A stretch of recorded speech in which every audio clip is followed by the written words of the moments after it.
On entame maintenant le dernier module, donc le module 6, qui s'intitule Utilisation des données, c'est-à-dire où les trouver et comment les réutiliser. Dans cette optique-là, en fait, vous êtes un peu le chercheur qui veut trouver des données pour commencer son projet de recherche ou pour alimenter ses recherches en général. Donc, où pouvez-vous chercher les données? Bien, en fait, un peu à l'instar du chercheur qui veut partager ses données, vous pourrez aller voir dans les dépôts de données. Donc, les dépôts de données, que ce soit les dépôts de données disciplinaires ou spécialisés, comme on a comme exemple GenBank, Pangea, etc., ou les données un peu plus multidisciplinaires, hein, si vous avez une discipline qui n'a pas un dépôt particulier lié à la discipline, vous pouvez aussi plus largement faire votre recherche dans les dépôts multidisciplinaires ou généralistes. On a par exemple Zenodo, Dryad, l'OSF, etc., mais aussi Lunaris. Donc Lunaris, à noter que c'est le pendant, c'est un dépôt de données canadien. En fait, on dépose dans le DFDR qui est en fait Lunaris. Donc, vous pouvez chercher des données dans ces différents dépôts-là.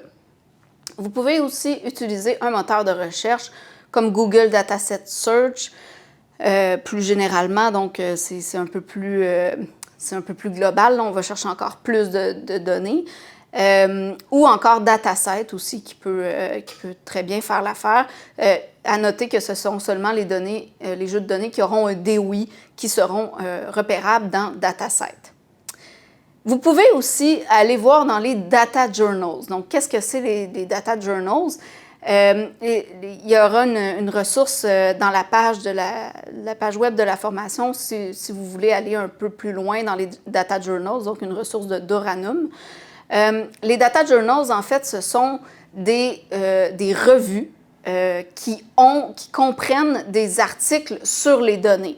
Donc, au lieu d'être un article scientifique traditionnel où on interprète les données, on les analyse, etc., ça va vraiment être des articles qui ne montrent pas les résultats de la recherche comme un article traditionnel, mais ce sont des articles qui vont parler des données, donc qui vont parler de la manière dont les données ont été collectées, la manière dont on a travaillé la base de données, par exemple. Donc, c'est vraiment des articles sur les données. Et donc, les revues, on les appelle les data journals. Sinon, les articles en tant que tels, on les appelle les data papers. Donc ça, si vous vous intéressez aux données, si vous voulez en savoir un peu plus sur la donnée en tant que telle, si vous voulez trouver des jeux de données puis avoir leur description, vous pouvez aller fouiller dans des data journals. Sinon, si vous n'en trouvez pas, bien, vous pouvez toujours demander aussi à votre bibliothécaire disciplinaire pour vous aider à trouver des données. Une fois que vous avez trouvé un jeu de données, vous allez peut-être vouloir le réutiliser dans le cadre de votre projet de recherche. Pour réutiliser les données, par contre, il faut faire attention de bien respecter la conformité éthique et juridique des données. Donc, on ne peut pas réutiliser une donnée comme ça tout le temps. Donc, il faut vraiment s'assurer que ce soit légal de réutiliser la donnée, surtout quand on l'utilise d'une tierce partie. Un des moyens pour savoir dans quelle mesure on peut réutiliser la donnée, c'est d'observer la licence qui a été attribuée au jeu de données. Donc, on a plusieurs exemples ici. On a la licence Creative Commons, donc CC. On en a deux exemples, donc CC BY et CC BY SA. Et on a aussi une licence qui peut être sur mesure. Donc, selon la donnée que vous allez trouver dans le dépôt de données, il va y avoir une petite licence attribuée. Essayez de lire, évidemment, de bien comprendre les conditions qui s'appliquent pour pouvoir les réutiliser.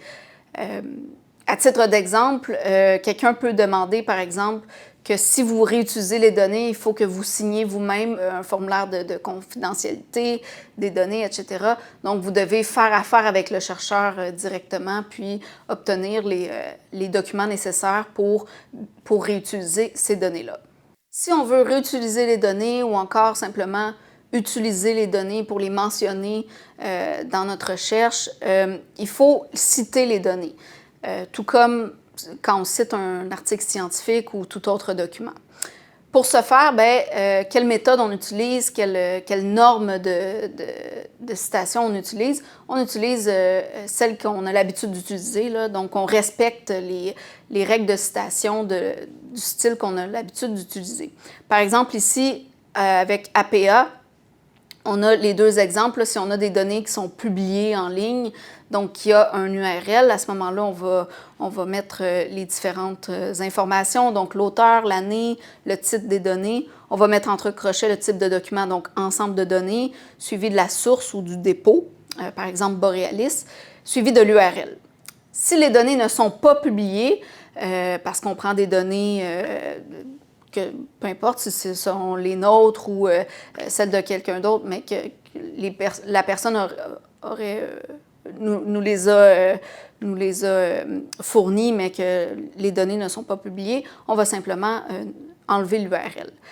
Par contre, si les données sont publiées et qu'il y a, par exemple, une licence d'attribuer à ces licences-là, une licence Creative Commons en particulier, si ce sont ces licences-là, cette licence-là, il faut vraiment le mentionner dans la référence qu'on va mettre. Donc, on a un exemple ici, on termine avec sous licence CC BY. Donc, on mentionne la licence qui a été attribuée au jeu de données. C'est un peu ce qui clôt finalement la formation sur la gestion des données de recherche. Je vous invite à écouter la conclusion, ce qu'il y a à retenir de cette formation-là.